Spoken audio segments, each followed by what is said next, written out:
Здравствуйте, дорогие друзья! Я приветствую вас на новой лекции канала «Жизнь после жизни есть, я знаю», который посвящен доказательствам жизни после смерти и устройству потустороннего мира, куда каждый из нас попадает по завершении своего земного пути, где и воссоединяется с ранее усопшими родными и любимыми и продолжает бесконечное путешествие по нашей прекрасной и удивительной Вселенной.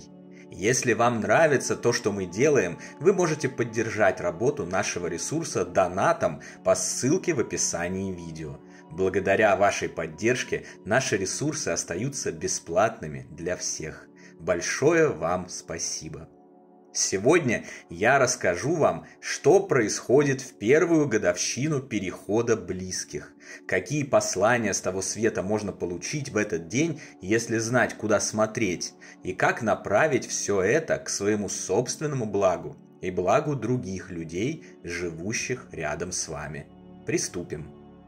Физическое время неумолимо движется вперед.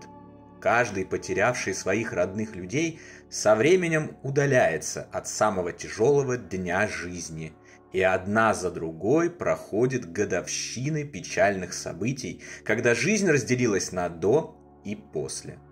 Разумеется, настал такой день и у меня. Это был март 2023-го. Тогда минул ровно год со дня, когда мой самый родной и близкий человек, уже знакомый постоянным зрителям канала Даня, покинул этот мир, и началась наша с ним нынешняя разлука, а также временные неудобства, вызванные пребыванием на разных уровнях бытия. Об удивительных событиях, последовавших за его уходом, продолжавшихся на протяжении всего первого года и однозначно доказывающих факт продолжения жизни после жизни, я рассказал вам в предыдущих лекциях нашей книги «Жизнь после жизни есть, я знаю. Путешествие скептиков в потусторонний мир» и нашем одноименном телеграм-канале. Если захотите получить и изучить эти свидетельства и доказательства, вы можете легко сделать это посредством ознакомления с указанными материалами. Не менее интересной, показательной и доказательной в этом смысле выдалась и годовщина перехода Дани в другой мир.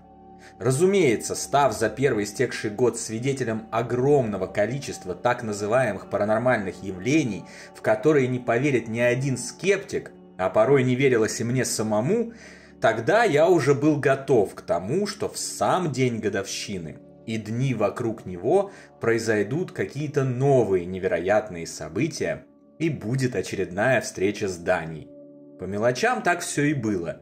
Количество уже таких родных и знакомых сердец, появляющихся отовсюду, без которых день теперь не день, утроилось. Присутствие Дани ощущалось чуть ли не физически. Волны утешения, хорошего настроения, юмора и веселья накатывали регулярно. Электрические приборы чудили. Вещи двигались сами по себе, гирлянда, отключенная от розетки, продолжала гореть и так далее. Я уже особо ничему не удивлялся, поскольку все это было описано в качественных источниках информации о жизни после смерти и связи с тем светом, который я к тому моменту изучил, и перечень которых вы, как и всегда, можете найти в нашем телеграм-канале и любой из наших книг. Но я даже не мог предположить, какое событие ждет меня непосредственно в ночь годовщины и какие посылы оно с собой принесет. Этот грандиозный формат сам по себе является очередным доказательством, так как предположить, что я сам мог надумать себе то, о чем собираюсь вам сейчас рассказать, едва ли возможно. Итак, 13 марта. Ровно год назад Даня покинул земной мир. Я ложусь спать и встречаюсь с ним во сне. Сон был очень реалистичным. Я запомнил его в мельчайших деталях, ощущал и чувствовал все, что в нем происходило. Передо мною была развернута целая картина, целый мир и целая жизнь. Это была то ли прошлая жизнь, то ли будущее, то ли вообще какая-то альтернативная, отличающаяся от нашей реальности. Но главные игроки в этой реальности были теми же – я и Даня. В этой жизни мы с Даней были родными братьями-погодками, детьми какого-то очень богатого, властного и влиятельного человека. Мы ходили в старшую школу и вели довольно приятную, обеспеченную жизнь. Внешность у нас была совсем другая, не такая, как в этой жизни, но я точно рекогносцировал Даню именно как Даню, давно знакомого и родного мне человека. Он снова был для меня самым близким и любимым человеком. Разница была лишь в том, что в этот раз мы не были разделены разными поколениями, а наши земные узы были братскими. Но суть любви была той же, что и в этой жизни. Самые близкие из родных духи, находящиеся на одной волне и идущие вместе по дороге вечной жизни, решая те или иные важные задачи роста, развития и духовного прогресса. Накануне нашего выпуска водитель отца вез нас из школы домой на шикарной черной машине, напоминавшей Mercedes Maybach в самом дорогом исполнении. Мы ехали на заднем сиденье и, как обычно, о чем-то болтали, обсуждали важные для нас вещи. Когда автомобиль остановился перед нашим огромным домом с колоннами, похожим на место работы американских президентов, Даня обернулся ко мне, пристально посмотрел на меня своими бездонными глазами, и мне в голову пакетами многомерной информации начали грузиться визуальные образы. Я увидел, как в этом доме, в этот самый момент, один из наших слуг, чернокожий мужчина, гладит нашу одежду, в которой мы должны были пойти на выпускной вечер. Я ощутил внутреннее отношение к нему не как к человеку, а как к некой вещи, как к собственности, которая принадлежит нашей семье. Я понял, что в этом мире все, абсолютно все чернокожее население законодательно поражено в правах и низведено исключительно до уровня рабов и прислуги. Ничем другим, кроме как служением белым людям, они заниматься попросту не могут, так как не имеют на это права. Они не могут быть не то что директорами, учителями или инженерами, они не могут быть строителями, продавцами, пекарями, кассирами. Они не могут быть даже почтальонами, таксистами и курьерами. Они рождаются как рабы, живут как рабы и умирают как рабы на протяжении столетий.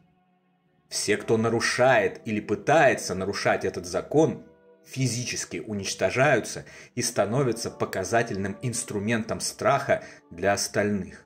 Хозяин вправе распоряжаться жизнью раба так, как ему заблагорассудится. Нет никаких правил или законов обращения с рабами.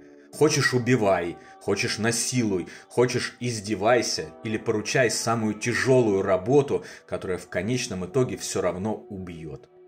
Можно предположить, что в этой реальности, которую я вспоминал во сне, что-то пошло не так, как в нашей, и вместо отмены рабства произошло его развитие. В нашем богатом доме отношение к рабам было еще вполне себе милосердным. Им шили и выдавали форменную одежду, кормили более-менее нормальной едой, старались поддерживать в здоровой форме. Телесные наказания и прочие ужасные вещи, свойственные для домов других белых людей, не применялись. Но все равно это было непосредственное участие в цепи рабства, а значит попустительство и абсолютное его одобрение. Прямое участие в организации и удержании режима тотальной несправедливости, страданиях и гибели миллионов людей. Когда образы и знания об этой жизни и этой реальности, в которой я пребывал, завершили загружаться в мое сознание, я посмотрел на Даню и ощутил, как внутри меня все изменилось и перевернулось. Мы оба, без слов, синхронно отринули свое происхождение, устройство вещей, наше богатство и будущие перспективы, основанные на этом положении. Не сговариваясь, будто телепатически, в один миг мы одновременно поняли весь ужас существующего в этой реальности порядка и согласились с тем, что всю оставшуюся жизнь мы посвятим тому, чтобы изменить этот кошмарный мир, в котором одни люди владеют другими, безнаказанно убивают, насилуют и превращают их жизни в ад. Мы несловесно поклялись друг другу, что сделаем все для того, чтобы отменить рабство и чтобы оно уже никогда не вернулось в этот мир. На этом сон завершился, и я проснулся. В той жизни богатого подростка-рабовладельца я полностью осознавал себя тем человеком, которым я был во сне. У меня была полноценная память о себе, о Дане из той реальности, о нашем доме, о других наших родных и близких, их биографиях, событиях, происходивших с ними, повседневных делах, интересах и задачах. Я знал множество фактов о мире, в котором мы живем. Я не был Павлом Ивановым из этой жизни. Я вообще не помнил ничего о себе нынешнем. Во всех смыслах этого слова я был совершенно другим персонажем. Однако все остальное было мной. Мое мышление, моя личность, все это было моим. Не хватало только памяти о событиях нынешней жизни. Сознание же было моим. И я всем своим естеством ощутил тектоническую метаморфозу этого сознания и духовных ценностей в тот момент, когда она происходила. Я, человек, который в этой жизни с младенчества знает, что рабство – это отвратительно, что в том виде, в котором оно существовало ранее, оно давно устранено и уже никогда не вернется, был тем, кто дошел до этого только в 16 лет при помощи своего самого родного и близкого человека. Даже намеренно придумать такое довольно сложно. Ощутить же это все нутром, хронологически, в мельчайших деталях и подробностях вообще невозможно. Если только это не является подлинными событиями, подлинными воспоминаниями о реальной жизни, которая была, еще только будет или уже есть и происходит в этот самый момент, одновременно с этой нынешней жизнью. Я уложил рассказ об этой жизни в формат одного видео. Но на самом деле можно было бы написать и целую книгу, так как количество информации, которая была загружена мне в сознание и которой я оперировал в так называемом сне, поистине огромно. Проснувшись, я попытался записать все, что увидел, понял и ощутил. Когда я стал писать, я чувствовал, как информация очень быстро тает и стирается, и я забываю ее, теряя доступ к хранилищу, в котором она размещена. А еще я ощущал, и даже сейчас ощущаю дежавю, что все это уже было, будто когда-то я уже писал эту лекцию и рассказывал вам обо всем этом. Такие вот пространственно-временные аномалии. Впрочем, с точки зрения знаний, которые мы с вами изучили за последнее время, вполне логичные и закономерные.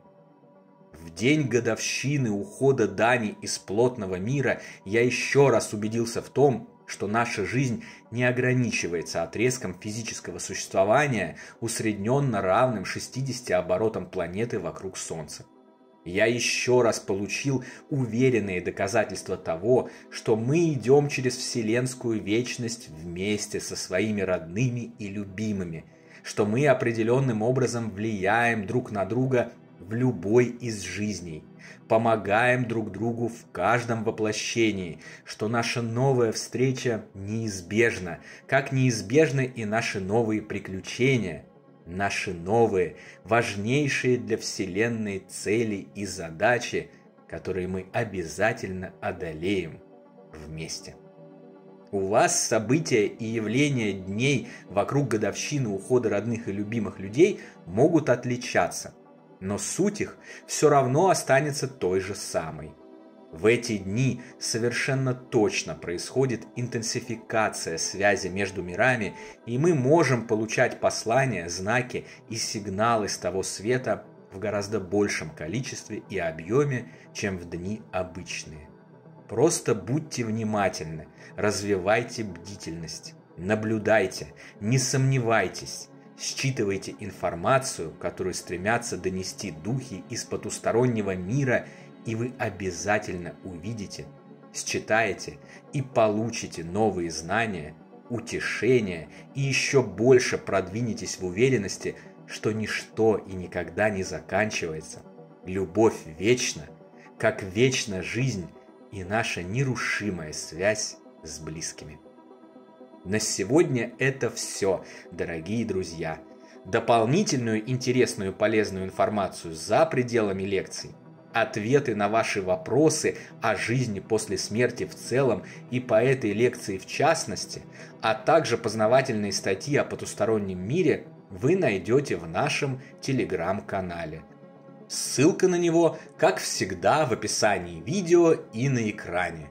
Добро пожаловать! Встречаемся на новой лекции здесь же, на нашем YouTube-канале. А пока всего вам самого лучшего, волшебного и замечательного.